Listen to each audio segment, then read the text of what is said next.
پھر جب سور میں ایک بار پھونک مار دی جائے گی اور زمین اور پہاڑ دونوں اٹھا لیے جائیں گے، پھر ایک بار ہی توڑ پھوڑ کر برابر کر دیے جائیں گے، تو اس روز ہو پڑنے والی یعنی قیامت ہو پڑے گی، اور آسمان پھٹ جائے گا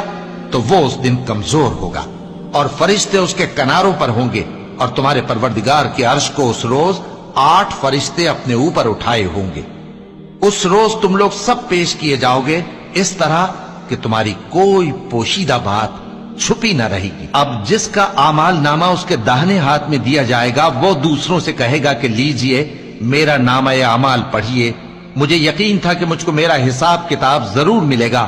پس وہ شخص من مانے عیش میں ہوگا، یعنی اونچے باغ میں جس کے میوے جھکے ہوئے ہوں گے۔ ان سے کہا جائے گا کہ جو اعمال تم ایام گزشتہ میں آگے بھیج چکے ہو، ان کے عوض مزے سے کھاؤ اور پیو۔ اور جس کا نامہ اعمال اس کے بائیں ہاتھ میں دیا جائے گا تو وہ کہے گا اے کاش مجھ کو میرا اعمال نامہ نہ دیا جاتا اور مجھے معلوم نہ ہوتا کہ میرا حساب کیا ہے۔